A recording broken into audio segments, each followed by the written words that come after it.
Dear students, welcome you to my online class, that is BM Sir online classes.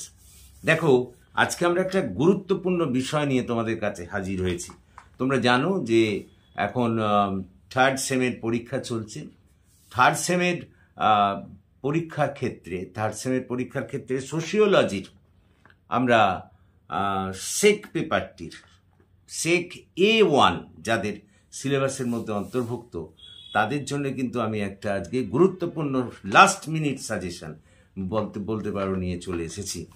এই last minute suggestion সেক পেপারের সোশিওলজির সেক A1 যাদের কিন্তু paper, সেই sociology সেক পেপারের suggestion আমি দিতে চলেছি। কিন্তু যেহেতু সময় খুবই অল্প, আমি আজকে ডিকটেট করে দেবো ছোট প্রশ্নগুলির মানে এসএকিউ যে প্রশ্নগুলি আছে সেই প্রশ্নগুলির প্রশ্ন এবং উত্তর দুটোই কিন্তু আমি তোমাদের বলে দেবো। দেখো, তাহলে আজকে আমি যেটা করতে চলেছি, তোমাদের সোশিওলজির সেক পেপারের যাদের পেপারটা হলো সেক A1 তাদের জন্যে আমি একটা শর্ট সাজেশন কেবলমাত্র ওই এসএকিউ অর্থাৎ সংক্ষিপ্ত প্রশ্নের যে উত্তর লিখতে দেওয়া হয় তার প্রশ্ন এবং উত্তর আমি একসঙ্গে বসিয়ে লিখিয়ে দেব। আমি খুব আস্তে আস্তে বলবো, তোমরা ইচ্ছে করলে এগুলোকে লিখে নিতে পারো বা তোমরা রেকর্ড করে নিতেও পারো, যার ফলে তোমরা খুব সহজেই এগুলিকে লিখতে পারো। জেনে রাখো, এখান থেকেই কিন্তু কমন আসবে। ক্লিয়ার? তাহলে আমি আর বেশি কথা না বলে ঢুকে পড়ছি। আমরা আজকে সোশিওলজির সেক পেপার সেক সোশিওলজির আমরা যাদের সেক A1 আছে তাদের আমরা জন্য এই সাজেশনটি বলতে চলেছি। আমি প্রশ্ন এবং উত্তর একই সঙ্গে লিখিয়ে দেব। তো কারণ তোমরা জানো আর লিখিতভাবে দেওয়ার সময় নেই, কালকেই হয়তো তোমাদের পরীক্ষা, সেই কারণে খুব সহজ এগুলোই আসবে, কিন্তু জেনে রাখো। প্রথমে লেখো, কোডিং বলতে কি বোঝো? What is coding? লেখো, কম্পিউটার প্রোগ্রামিং বা কোডিং হলো একটি নির্দিষ্ট কার্য সম্পাদন করার জন্য এক্সিকিউটেবল কম্পিউটার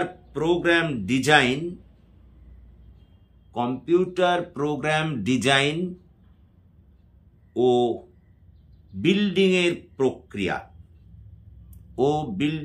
প্রক্রিয়া। পরেরটা, ডিকোডিং বলতে কি বোঝো? কোডিং প্রথমে বললাম, তারপরে 2 নম্বর প্রশ্ন, ডিকোডিং বলতে কি বোঝো? ডিকোডিং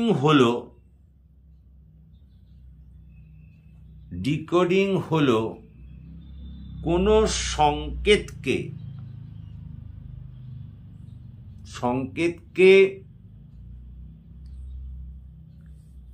ছাপার অক্ষরে রূপান্তরিত করা বা বাক্যে পরিণত করা। পরেরটা, গবেষণার একক বলতে কি বোঝো? বা ইউনিট অফ রিসার্চ। গবেষণা বিশ্লেষণের একক বলতে কি বোঝো? প্রকৃতপক্ষে গবেষণা বিশ্লেষণের শেষে গবেষক তার গবেষণালব্ধ বিষয়ের উপরে যা বলতে চান সেটিই হলো গবেষণার একক বা ইউনিট অফ রিসার্চ। পরেরটা, পর্যবেক্ষণ কি? What is observation? পর্যবেক্ষণ কি? প্রকৃতপক্ষে কোনো সামাজিক গবেষণার ক্ষেত্রে কোনো বিষয়ে তথ্য অনুসন্ধানের জন্য আমরা যখন কোনো বস্তু বা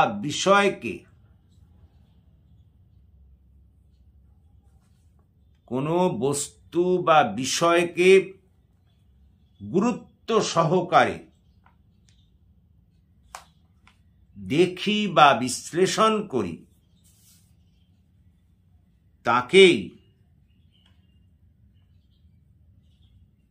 তাকেই পর্যবেক্ষণ বলে। পরেরটা, আমরা কেন প্রাসঙ্গিক রচনার পর্যালোচনা করি? ড্যাশ দিয়ে লেখো। কোনো প্রাসঙ্গিক রচনাকে যদি পর্যালোচনা করা যায় তাহলে গবেষক তার গবেষণা কার্যের জন্য নানা ধরনের তথ্য লাভ করে থাকেন। সেই কারণেই প্রাসঙ্গিক রচনার পর্যালোচনা প্রয়োজন। পরেরটা, সুবিধাজনক নমুনা চয়ন কি? সুবিধাজনক নমুনা চয়ন কি?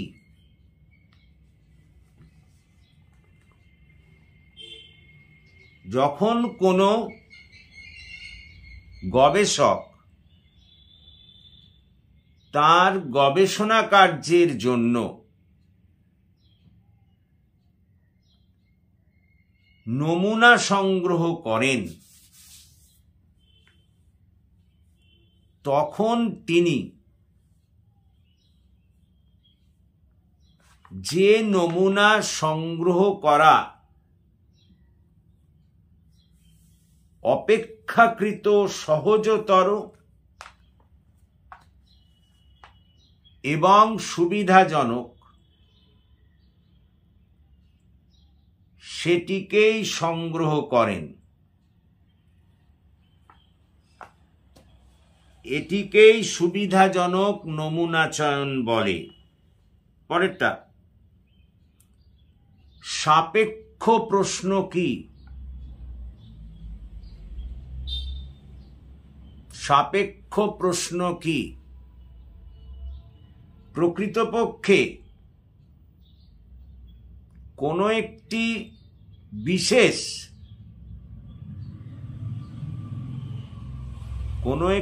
বিশেষ বিষয়ের উপর ভিত্তি করে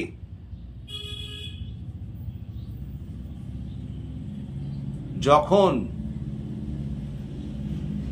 অন্য একটি প্রশ্ন করা হয় তাকেই সাপেক্ষ প্রশ্ন বলে। অর্থাৎ কোনো প্রশ্ন যখন অন্য কোনো বিষয়ের উপর নির্ভরশীল হয় তাকেই সাপেক্ষ প্রশ্ন বলে। পরেরটা,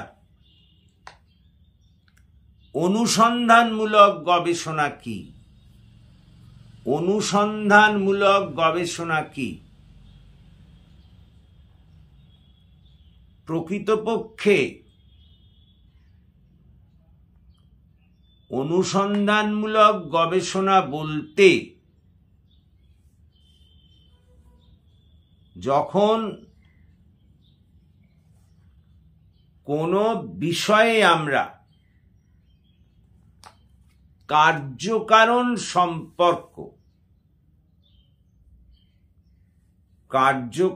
সম্পর্ক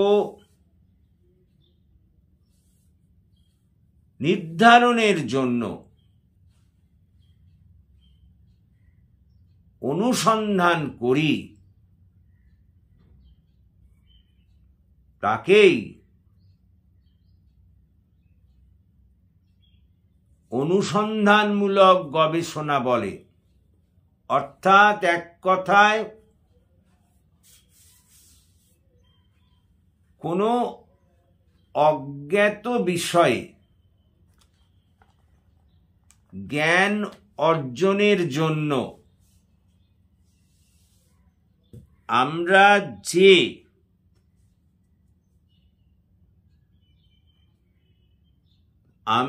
যে অনুসন্ধান চালাই তাকেই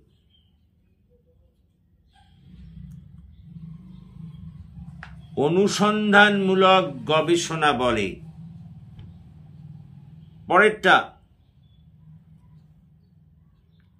মুখোমুখি সাক্ষাৎকারের দুটি সুবিধে বলো।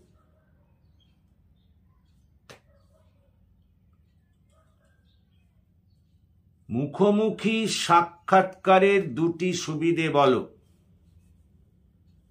প্রথমত, এই সাক্ষাৎকারের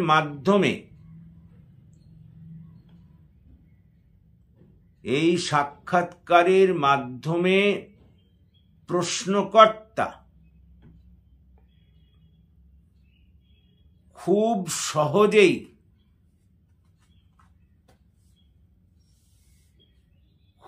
সহজেই সাক্ষাৎকারীর সঙ্গে যোগাযোগ স্থাপন করতে পারেন। দ্বিতীয়ত, মুখোমুখি সাক্ষাৎকারের মাধ্যমে প্রশ্নকর্তা সাক্ষাৎ প্রদানকারীর সঙ্গে সম্পর্ক গড়ে তুলতে পারেন। তৃতীয়ত, এখানে প্রশ্নকর্তা সাক্ষাৎ প্রদানকারীর কাছ থেকে তার প্রশ্নের সরাসরি উত্তর লাভ করতে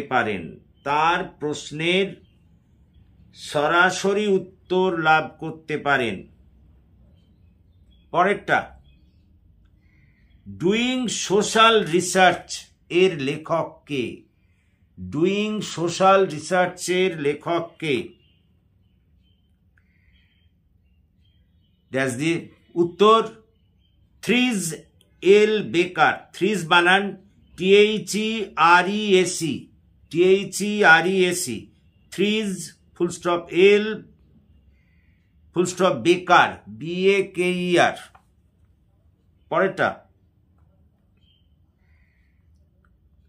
নথি পাঠের একটি সুবিধে বলো। নথি পাঠের একটি সুবিধে বলো। কোনো নথি পাঠ করলে পাঠক খুব সহজেই নিজের মতো করে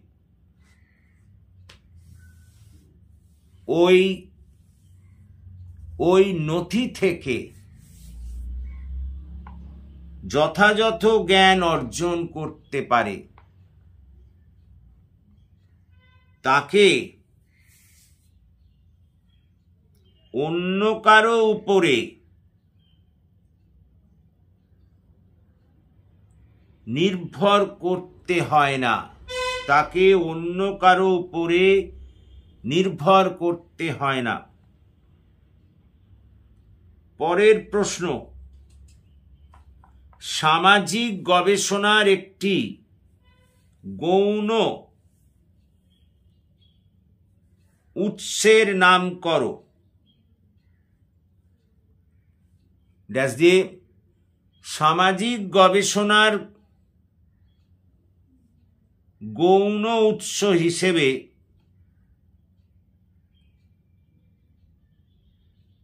ডায়েরি, বিভিন্ন সামাজিক মাধ্যমের লিখিত আর্টিকেল প্রভৃতির কথা বলা যায়। পরেরটা, গ্রন্থপঞ্জি বা বিবলিওগ্রাফি বলতে কি বোঝো? প্রকৃতপক্ষে গ্রন্থপঞ্জি হল কোনো লেখকের কিংবা কোনো প্রকাশকের কোনো একটি বিশেষ বিষয়ে লেখা বইয়ের তালিকাকেই বোঝায়।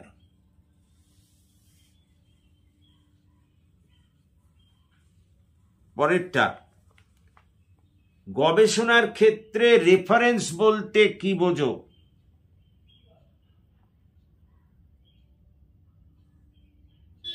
গবেষণার ক্ষেত্রে রেফারেন্স বলতে কি বোঝো? প্রকৃতপক্ষে রেফারেন্স হল তথ্যের উৎসের সামগ্রিক বর্ণনা, যা গবেষককে গবেষণার কার্যে বিশেষভাবে সহায়তা করে। পরেরটা, দূরভাষ সাক্ষাৎকারের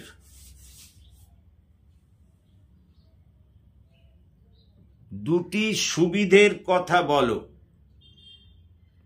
দূরভাষ সাক্ষাৎকারের দুটি সুবিধের কথা বলো। প্রথমত, এক্ষেত্রে সাক্ষাৎ প্রদানকারী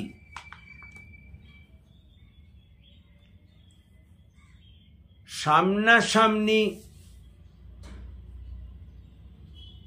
যা বলতে পারে না বা দ্বিধাবোধ করে, তাকে সহজেই দূরভাষের মাধ্যমে বলতে পারে।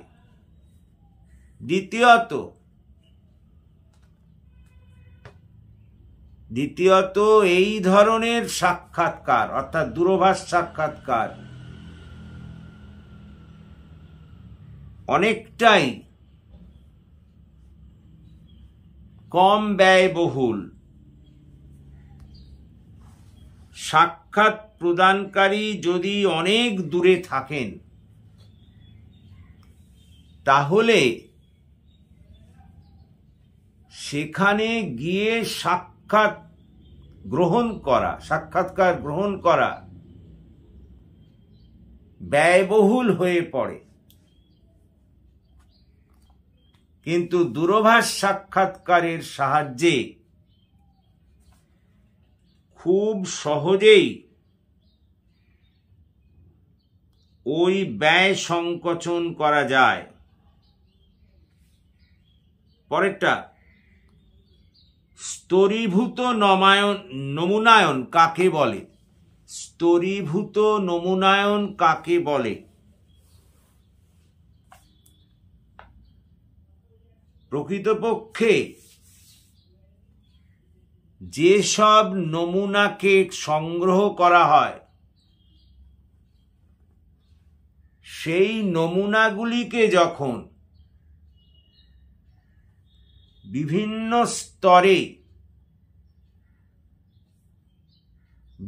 স্তরে বিভক্ত করে সজ্জিত করা হয় তাকেই স্তরীভূত নমুনায়ন বলে।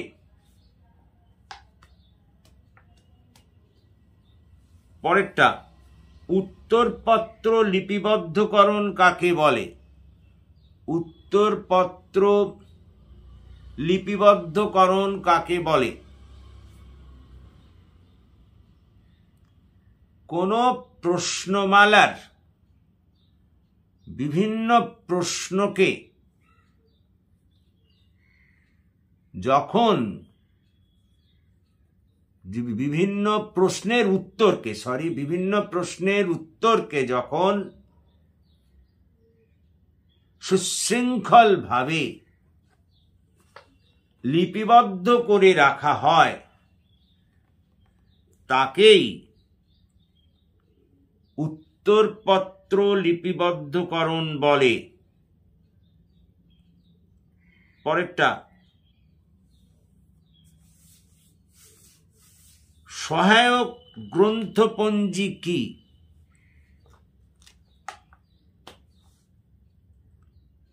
প্রকৃতপক্ষে কোন বিশেষ গ্রন্থপঞ্জিকে বা কোন বিশেষ বিষয়ের লেখাকে সহযোগিতা করার জন্য বা সাপোর্ট দেওয়ার জন্য ওই জাতীয় গ্রন্থের যখন একটা গ্রন্থপঞ্জি তৈরি করা হয় তাকেই সহায়ক গ্রন্থপঞ্জি বলে। পরেরটা, গ্রন্থপঞ্জি কিভাবে লেখা হয়? সাধারণত গ্রন্থপঞ্জি লেখার নিয়ম হল লেখকের নাম, প্রকাশকের নাম, প্রকাশকাল প্রভৃতির উল্লেখ করেই, প্রকাশকাল এবং প্রকাশের স্থান উল্লেখ করেই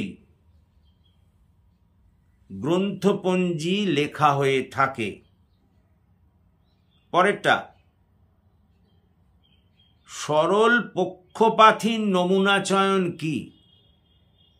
সরল পক্ষপাতহীন নমুনা চয়ন কি? যখন কোনো গবেষক কোনো বিষয়ে নমুনা সংগ্রহের জন্য কোনো ধরনের পক্ষপাত না করে নিরপেক্ষভাবে নমুনা সংগ্রহ করেন তখনই তাকে সরল পক্ষপাতহীন নমুনা চয়ন বলে। পরেরটা, ঘটনা বিশ্লেষণ পদ্ধতির সুবিধে কি? ঘটনা বিশ্লেষণ পদ্ধতির সুবিধে কি? প্রকৃতপক্ষে কোনো বিশেষ ঘটনাকে বিশ্লেষণ করলে সেই বিশ্লেষণাত্মক আলোচনা থেকে অনেক অজ্ঞাত তথ্য বেরিয়ে আসে, অনেক অজ্ঞাত তথ্য বেরিয়ে আসে যা গবেষককে গবেষণা কার্যে সহায়তা করে। পরেরটা, বিষয়বস্তু বিশ্লেষণের সুবিধা কি? বিষয়বস্তু বিশ্লেষণের সুবিধা কি? কোনো বিষয়বস্তুকে যদি বিশ্লেষণ করা যায় তাহলে ওই বিষয়বস্তু সম্পর্কে একটা সম্যক জ্ঞান অর্জন করা যায়, যা নিঃসন্দেহে গবেষককে সাহায্য করে।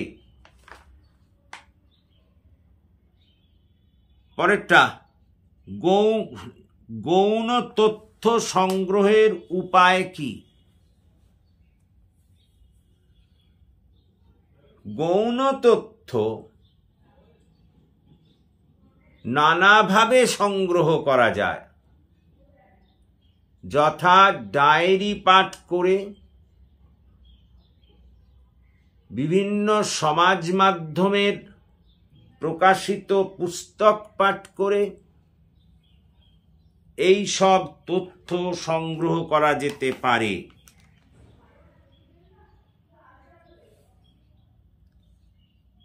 পরেরটা,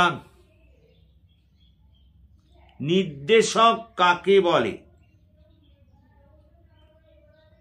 নির্দেশক কাকে বলে? প্রকৃতপক্ষে নির্দেশক বলতে বোঝায় কোনো গবেষণার উপরে একটা সামগ্রিক বিশ্লেষণ, অর্থাৎ গবেষণার একটা সারাংশকেও বলা যেতে পারে, যার উপর ভিত্তি করে গবেষণালব্ধ ফলটি জানা যায়। সুতরাং দেখো, এই প্রশ্নগুলোই তোমাদের জন্য সাজেশন রইল, লাস্ট মিনিট সাজেশন। তোমরা এখান থেকেই কমন পাবে, এগুলিকে ভালো করে করতে হবে। আমি যে দেখো একেবারে শেষ পর্যায়ের এইগুলোই কাশবে, এবং এগুলোকে লিখে দেওয়ার মতো সময়ও আর নেই, কারণ কালকেই তোমাদের হয়তো পরীক্ষা। সুতরাং এইগুলো আমি খুব সহজ সরল ভাষায় বলেছি। ন্যাচারালি এগুলোকে যদি তোমরা করে নিতে পারো তাহলে আমার মনে হয় তোমরা উপকৃত হবে, এবং 100% কমন তোমরা এখান থেকে পাবে। সুতরাং আশা করি বুঝতে পেরেছো তোমরা। যদি তোমরা বুঝতে পারো তাহলে প্লিজ এই ক্লাসের কথা তোমাদের বন্ধু বান্ধবদের শেয়ার করো, এবং শুধু তাই নয়, যারা এখনো আমার এই চ্যানেলটিকে সাবস্ক্রাইব করোনি, please subscribe my channel immediately. তোমাদের কাছে এটাই আমার অনুরোধ, এবং তোমরা আমার পাশে দাঁড়াও যাতে আমি তোমাদের আরো বেশি করে সাহায্য করতে পারি। So that's all for this day. Thank you for watching and listening. Please comment, share and subscribe my channel.